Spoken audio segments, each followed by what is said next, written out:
According to the Campus Transit Operations website, the Campus Transit system operates 3 daytime routes, the Loop, the Day Court, and Upper Campus, and 3 nighttime routes, the Night Perimeter, the East Night Core, and the West Night Core.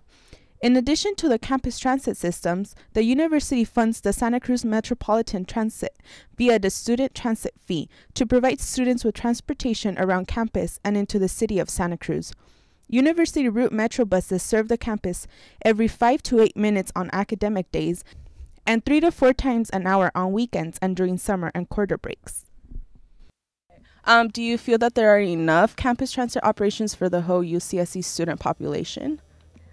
No, I don't, because a lot of times, especially when it's raining, the buses are really full and there's not enough room for all the students to get on, so people are left waiting behind at the bus stops. Yeah, same. They have like dial-a-ride, so that's nice for like at nighttime and stuff, but even during the day sometimes you need to get downtown, but all the buses are full. So definitely not. They need to increase the frequency of buses that run, because a lot of times students are late to class because they're waiting for a bus that either never comes or comes too late. Do you think hitchhiking is more effective than taking a bus or a cab? It can be if you find somebody that wants to take you. It might be more effective, but is it safe? I'd say generally it's probably pretty safe on campus. The people that I've hitchhiked with are all somehow associated with the campus, whether they know somebody that goes here or they're a student here. But I mean, if you're a girl by yourself, I don't think it'd be very safe. But I think if you have numbers, it's okay. How safe do you think hitchhiking really is? It's probably not as safe as people like to think it is, because you never know who's actually going to come and pick you up and what their intentions are. I don't think it's very safe, but up here I feel a little more comfortable just because, like, if I'm hitchhiked on campus, it's usually college students, so they basically know how it is and they're understanding. But if I would never do it randomly. Most of the interviewed students agreed that the lack of campus transit operations was one of the main reasons why UCSC students hitchhiked. We know who to blame. Now the question is, who will step up to the plate and do something about it? This is Maria Vega reporting. Back to you in the studio. Thanks, Maria. The UCSC Student Org Advocates for Congolese Women hosted a panel on February 6th to discuss contemporary issues in the Democratic Republic of the Congo. This relatively new student org is open to students who want to do their part in helping victimized women in the Congo. For more info on what you can do, go to acwucsc.org.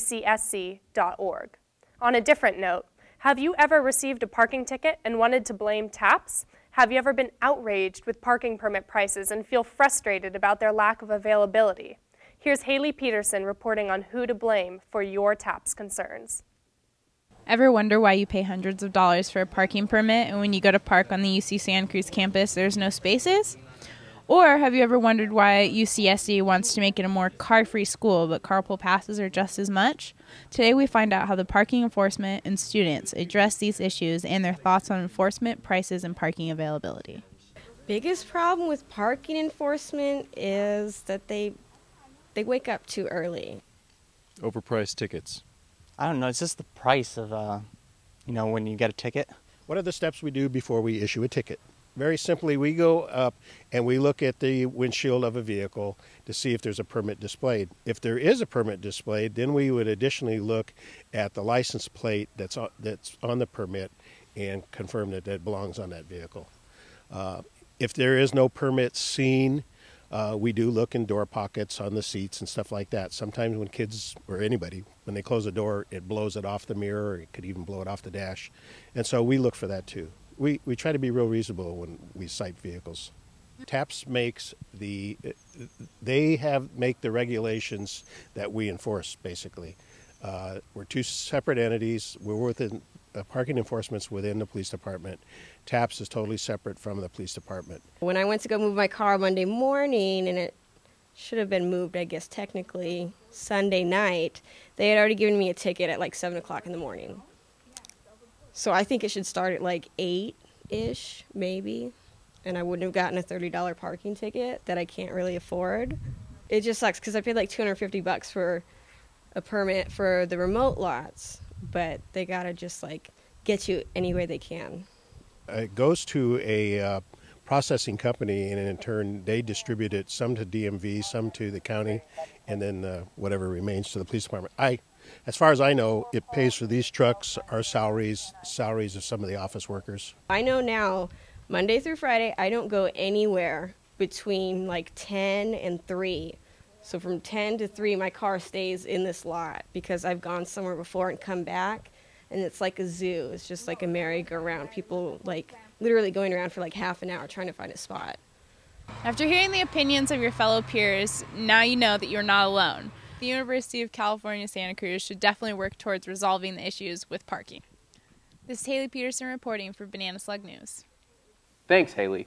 After a year and a half of negotiations between the UC executives and the Service Workers Union, a tentative agreement has finally been reached that would significantly raise the wages of the workers at UCSC.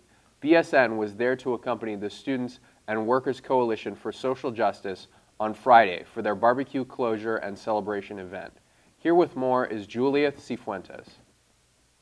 The Students' Union Association, in collaboration with the Students and Workers Coalition, organized the Raising Awareness Week, an event aimed to raise consciousness about labor issues and to stand in solidarity with UC Santa Cruz workers in their struggle for a fair contract. This is how students look back to the successful event. My name is David Partida. I'm a fourth-year Oaks College student, and I've been involved with Student and Worker Coalition for Justice for almost 3 years now, 3 years and a half.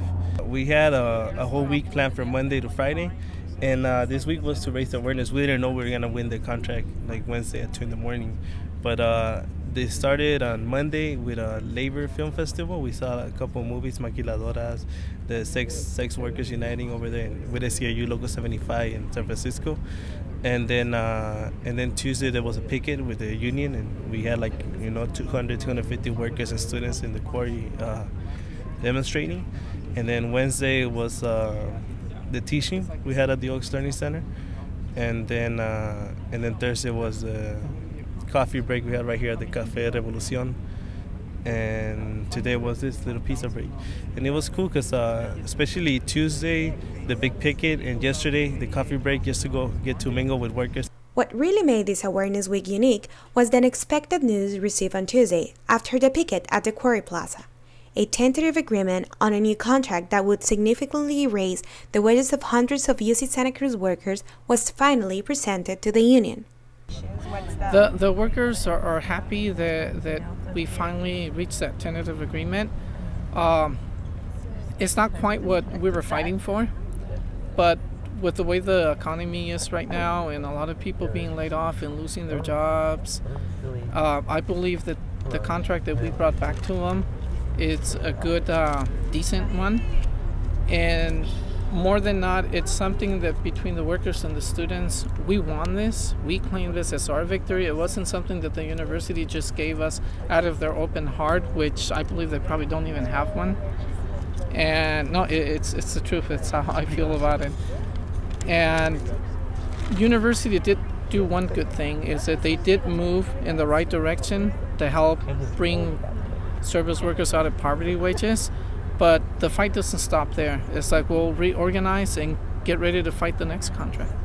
But what is this contract really about? And how would it impact the lives of workers?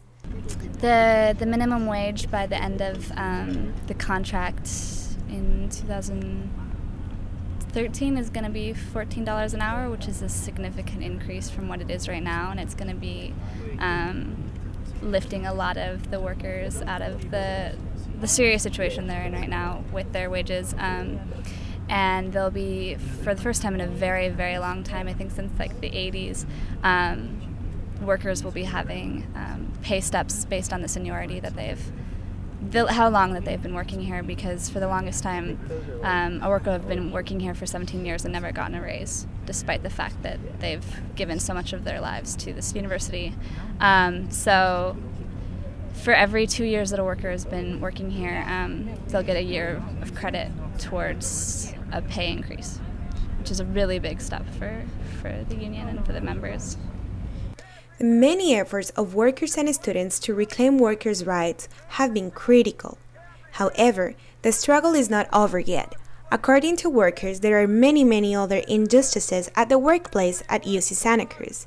Those need to be addressed, and they are willing and hopeful to continue standing up for the rights of workers, not just at the UC Santa Cruz campus, but overall at the UC system. For Banana Slug News, this is Juliet Cifuentes. Thanks, Juliet. That's it for this episode of BSN. To find out more about Banana Slug News, check us out online at www.bananaslugnews.org. Good news and good night.